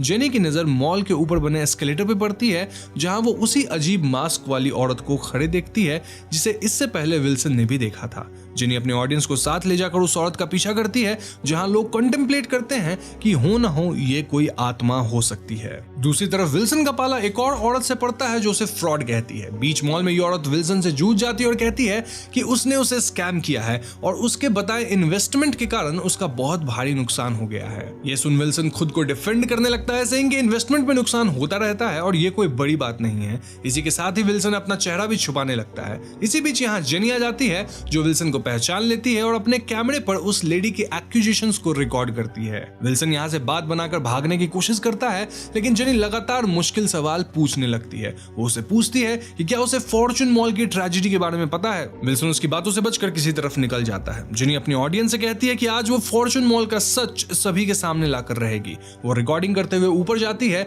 जहां अब तक काफी लोग उस मास्क वाली लड़की के बारे में बात करने लगे थे। जेनी की एक व्यूअर उसके पीछे उसी मास्क वाली लड़की को देखती है और उसे वार्न करती है। जेनी तुरंत उस लड़की का पीछा करते हुए ऊपर जाती है। इधर विल्सन अपने पेमेंट के बारे में मॉल के गार्ड से बात करता है और उसे अपने मालिक को फोन लगाने कहता है। हम देखते हैं कि विल्सन सिगरेट पीने वाला होता है कि गार्ड उसे बताता है कि वो मॉल के प्रेमिसेस में सिगरेट नहीं पी सकता। अगर उसे स्मोक करना है तो उसे ऊपर वॉशरूम में जाना होगा जो कोइंसिडेंशियली 3F पर बना हुआ था। विल्सन उसकी बात मान लेता है और ऊपर चला जाता है। वॉशरूम में हम देखते हैं कि विल्सन को बाहर से कुछ अजीब आवाज सुनाई देती है। अब क्योंकि विल्सन भी भूतों के रूमर्स सुन रहा था, उसे भी थोड़ा बहुत डर तो लग ही रहा होगा, इसलिए वो खुद बाहर नहीं जाता बल्कि अपना कैमरा बाहर कर व्यूअर से पूछता है कि बाहर आखिर कौन है। यहाँ हम देखते हैं कि बाहर बिल्डिंग का सिक्योरिटी गार्ड मौजूद है जिसे किसी ने बांध रखा है। ये जानकर विल्सन बाहर आता है और तभी एक मास्क्ड आदमी एक बड़ा सा चाकू लेकर उस पर हमला कर देता है। इधर गर्ल्स वॉशरूम में भी हम उस मास्क लड़की को देखते हैं जो अपना मास्क उतार कर चेहरा धोने की कोशिश कर रही थी। यहाँ हम रियलाइज करते हैं कि ये लड़की असल में जिंदा है, मतलब कोई आत्मा वगैरह नहीं है, लेकिन फॉर सम रीजन इसे बार बार इसी मॉल में लगे आग के फ्लैशबैक्स आ रहे हैं जिससे वो बहुत परेशान है। तभी हम एक दूसरी लड़की को वॉशरूम में आते देखते हैं जो इस लड़की से इसके मास्क के बारे में पूछती है। जब ये मास्क लड़की कोई जवाब नहीं देती तब वो खुद ही इसके तरफ बढ़ती है। वो आईने में इस मास्क लड़की का चेहरा देख लेती है जो कि बुरी तरह जल चुका था और वो किसी मॉन्स्टर जैसे दिख रही थी। इसे देख वो लड़की इतना डर जाती है कि वो नीचे गिर पड़ती है और सर टकराने से उसकी मौत ही हो जाती है। वहीं दूसरी तरफ विल्सन उस मास्क वाले आदमी से खुद को बचाने की कोशिश करता है, लेकिन ये मास्क्ड आदमी तो उसे मार डालने पे तुला हुआ था। अब तक यहाँ वो मास्क लड़की भी आ चुकी थी और वो भी विल्सन पे हमला करने की कोशिश करती है। तब विल्सन किसी तरह इस मास्क्ड आदमी का मास्क उतार फेंकता है और देखता है कि ये तो वही गार्ड है जिसने उसे ऊपर भेजा था। विल्सन उसे पूछता है कि वो उस पे हमला क्यों कर रहा है, जिसपे ये आदमी बताता है कि वो भी एक इन्फ्लुएंसर है और एक लाइव फीड चला रहा है। ये तो रियल लाइफ जैसा हो गया, सभी लोग ही इन्फ्लुएंसर्स हैं। एनीवेज, उसकी ऑडियंस वो हजारों गरीब मजदूर लोग हैं जिन्होंने विल्सन के झूठे स्कैम में अपने जीवन भर की मुश्किल कमाई खो दी। आज वो यहाँ सिर्फ उससे बदला लेने आया है, इसलिए उसने मॉल के असली गार्ड को यहाँ बांध रखा था। और विल्सन बार बार खुद को बचाने में लग जाता है और कहता है कि उसने कभी किसी को पैसे लगाने के लिए फोर्स नहीं किया है, अतः उसके इस सब में कोई गलती नहीं है। मगर इस किलर के फैंस लगातार लाइव वीडियो पे विल्सन को जान से मारने कहने लगता है और उसे बहुत गालियां वगैरह देते हैं। इस बीच विल्सन किसी तरह किलर के हाथ से चाकू ले लेता है और उसे ही मार डालता है। वो वॉशरूम के बाहर भागता है जहां जेनी और वो मास्क लड़की दोनों उसका इंतजार कर रहे थे। विल्सन उन्हें समझाने की कोशिश करता है कि उसने जानबूझकर उस आदमी को नहीं मारा, वो बस खुद को डिफेंड कर रहा था। लेकिन यहाँ ये मास्क वाली लड़की कुछ और ही कहती है। वो उसे याद दिलाती है कि 14 साल पहले आखिर हुआ क्या था। तो यहाँ हमें बैक स्टोरी पता चलती है और असल में 14 साल पहले फॉर्चून मॉल में जिस आदमी के कारण आग लगी थी वो विल्सन ही था। जी हाँ दोस्तों, उसी ने सिगरेट को किचन के बाहर छोड़ा था जिसके कारण आग पूरे मॉल में लग गई। 50 से ज्यादा लोग मारे गए थे और 70 से ज्यादा लोग घायल हो गए थे और उन्हीं में से एक थी ये मास्क वाली लड़की जो अपनी बहन जेनी को बचाने के चक्कर में खुद झुलस गई। आज जेनी और ये दोनों उसी बात का सच पूरी दुनिया के सामने लाने के लिए यहाँ आए हैं। ये सारी बातें जेनी अपनी लाइव फीड में दिखाती है और विल्सन को सच कबूल करने कहती है, लेकिन विल्सन का ऐसा कोई इरादा नहीं था। वो जेनी और उसकी बहन को धमकाने लगता है कि वो एक इनोसेंट आदमी के खिलाफ मीडिया ट्रायल नहीं चला सकती। वो किसी तरह ऑडियंस के सामने खुद को इनोसेंट बताकर वहां से भागने लगता है और बाहर आकर अपनी गाड़ी स्टार्ट करता है। लेकिन तभी हम देखते हैं कि जेनी की बहन पहले से ही इस गाड़ी में सवार थी। वो विल्सन को अपना चेहरा दिखाती है और उसे याद दिलाती है कि उसने उसकी जिंदगी बर्बाद कर दी और अब उसकी बारी है। ये लड़की यहाँ खुद पर गैसोलीन डाल पूरे गाड़ी में आग लगा देती है जिसमें विल्सन और वो दोनों ही मारे जाते हैं। वहीं हम कार के बाहर जेनी को देखते हैं जो अब भी अपना कैमरा पकड़े हुए है। वो अपनी बहन को बचाने की बहुत कोशिश करती है लेकिन बचा नहीं पाती। वहीं उसकी ऑडियंस ये सारी घटना लाइव देखती है और वैसे ही रिएक्ट करती है जैसे भीड़ किसी एक्सीडेंट को देखकर। इनके लिए तो ये सब सिर्फ एंटरटेनमेंट है।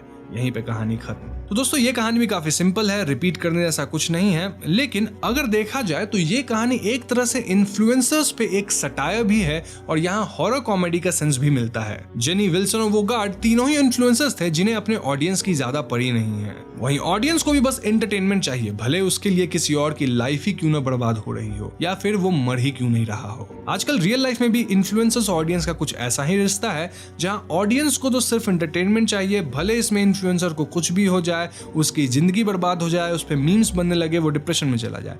वहीं अगर इन्फ्लुएंसर्स की बात की जाए तो उन्हें भी ऑडियंस की ज्यादा पड़ी नहीं है, जब तक उन्हें व्यूज मिल रहे हैं, पैसे मिल रहे हैं, सब एक नंबर है। तो ये जो टॉक्सिक रिलेशनशिप है कहीं ना कहीं इसी चीज को दर्शाया गया है। तो बस यही थी कहानी, बढ़ते हैं तीसरे कहानी की ओर।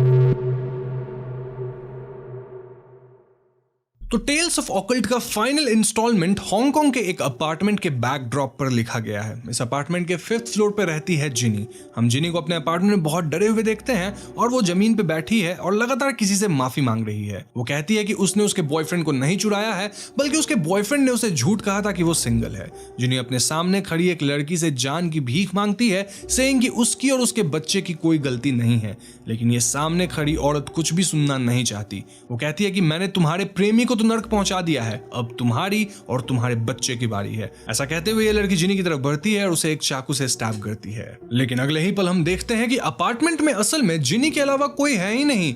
ये नाइफ भी नकली है और जिनी सिर्फ एक रोल प्ले कर रही है। आईने में देख कभी खुद को किलर बना रही है तो कभी विक्टिम। उसके अपार्टमेंट फ्लोर और दीवारों पर स्क्रिबल्स भरे पड़े हैं जहां उसने बार बार लिखा है, in times of fear you can see someone clearly. तो किलिंग के इस एक्ट के बाद जिनी जल्दी से अपने डेस्क पे जाती है और इस सीन को शब्द शब्द लिखती है।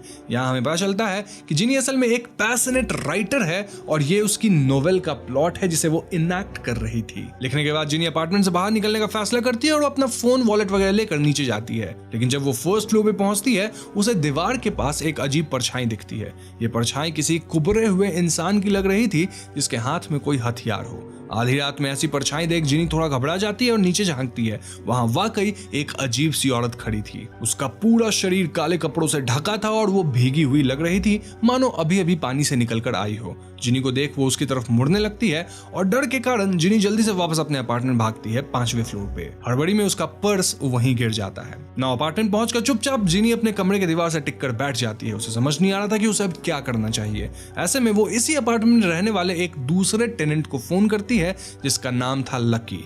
लकी खुद 4th फ्लोर पे रहता था और जिनी उसे फोन करती है, उसे पूछती है कि क्या उसने 1st फ्लोर पे कुछ अजीब देखा है। लेकिन लकी कहता है कि वो सुबह से अपने फ्लैट से बाहर ही नहीं गया। ऐसे में जिनी उसे उस अजीब लड़की के बारे में बताती है और कहती है कि हड़बड़ी में वो अपना पर्स वहीं गिरा के आ गई। लकी जिनी को समझाता है कि ये जरूर उसका कोई भ्रम रहा होगा। वो खुद अपार्टमेंट से निकलकर 1st फ्लोर पे जाता है, लेकिन उसे वहां कोई दिखाई नहीं देता। मिलता है तो सिर्फ जिनी का पर्स। लकी उसी वक्त जिनी के पास पहुंचता है और उसे समझाता है कि वहां कोई भी नहीं है। लेकिन जिनी इतना डरी हुई थी कि वो लकी को अंदर बुला तुरंत डोर क्लोज कर लेती है। लकी उसके घर में हर जगह मौजूद स्क्रिबलिंग्स को देखता है और उसे कहता है कि शायद सुबह से लगातार लिखने के कारण वो बहुत थक चुकी है, इसलिए चीजें इमेजिन करने लग गई है। वो उसके साथ नीचे चलने का ऑफर देता है ताकि वो साथ में बाहर निकल सके और जिनी भी अपना डर दूर कर पाए। जिनी उसकी बात मान लेती है और हम देखते हैं कि दोनों साथ साथ बिल्डिंग से नीचे उतरने लगते हैं। बातों बातों में जिनी लकी को बताती है कि वो 1 महीने पहले ही यहाँ शिफ्ट हुई है ताकि वो शांति से अपने नोवेल पर काम कर सके। तो बातचीत करते हुए दोनों वापस 1st फ्लोर पे पहुंचते हैं जहां जिनी और लकी दोनों को ही वही औरत दोबारा दिखाई देती है। लकी हिम्मत करके उसके तरफ बढ़ने लगता है बिकॉज उसे लगता है कि ये जरूर किसी का प्रैंक होगा। उसे लगता है कि ये लेनी का मजाक है जो कि 3rd फ्लोर पे रहने वाले एक टेनेंट अंकल थे। ऐसा सोचकर वो जिनी को पीछे करता है और खुद इस लड़की की तरफ बढ़ता है। लेकिन तभी लकी को अंकल लेनी का फोन आता है। फोन उठाने पर वो लकी को बताते हैं कि उन्होंने 1st फ्लोर पर एक डरावनी औरत को देखा है। इनफैक्ट उनके अलावा बिल्डिंग में रहने वाली अलग लोगों ने भी उसे देखा है और सब बहुत परेशान है। उसी पल ये लड़की भी लकी की तरफ अपना चेहरा घुमाती है और हम देखते हैं कि चेहरे से तो ये औरत और भी ज्यादा क्रीपी लग रही है और उसका पूरा बदन सफेद पड़ा हुआ है मानो किसी की डेड बॉडी हो। तो ये सब देखने समझने के बाद लकी और जिनी जल्दी से वापस ऊपर भागते हैं और उन्हें अंकल लेनी और वो सॉर्सरेस भी ज्वाइन करती हैं। ये सभी जिनी के घर में बैठे कॉन्टेम्पलेट करने लगते हैं कि आखिर ये औरत है कौन। अंकल को लगता है किसी ने बिल्डिंग खाली करवाने के ख्याल से ये सब सेटअप किया है क्योंकि इस बिल्डिंग में इन चारों के अलावा कोई भी नहीं है। लेकिन यहाँ जिनी पॉइंट आउट करती है कि एक और आदमी है जो इसी बिल्डिंग में रहता है। इतना सब कुछ हो गया लेकिन वो बाहर भी नहीं आया, कहीं ये उसी का कड़ा हुआ तो नहीं है। ये सोचकर ये सभी 4th फ्लोर पे जाते हैं जहां एक फ्लैट में ये आदमी रहता है। जिनी इसका डोर खटखटाती है और हम देखते हैं कि एक जवान आदमी बाहर आता है जिसका नाम था मिस्टर हो। जिनी और बाकी सब मिस्टर हो से फर्स्ट फ्लोर के बिजार अपीयरेंस के बारे में पूछते हैं, लेकिन मिस्टर हो सीधा मना कर देता है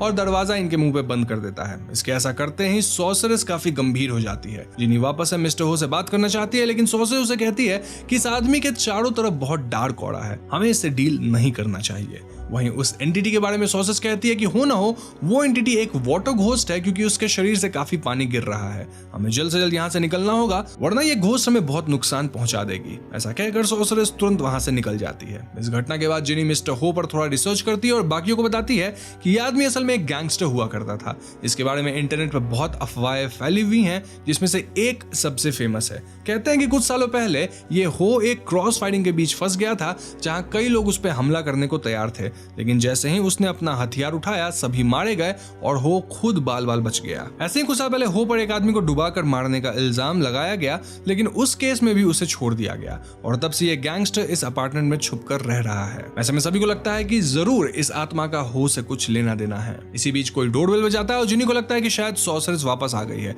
लेकिन डोर खोलने पे ये लोग यहाँ मिस्टर हो को देखते हैं। मिस्टर हो बताते हैं कि उन्होंने भी उस आत्मा को देखा है, लेकिन उन्हें वो दूसरे फ्लोर पर दिखाई दी। ये लोग समझ जाते हैं कि ये आत्मा अलग अलग जगह मूव कर पा रही है। दूसरी तरफ हम उस सॉर्सरेस को देखते हैं जो डरते हुए अपार्टमेंट से बाहर आती है और भागने की कोशिश करती है, लेकिन कुछ ही देर बाद हम बाहर एक क्रैश की आवाज सुनते हैं, जिसे सुन सभी बाहर देखते हैं। बाहर इन्हें दिखती है उस औरत की लाश। ये क्लियर था कि भागने की कोशिश करने पे वो सॉर्सरेस मारी गई है। इस पॉइंट पे सभी मिस्टर हो से उस ड्राउनिंग एक्सीडेंट वाली बात के बारे में पूछते हैं कि कहीं ये एंटिटी उसी की विक्टिम तो नहीं।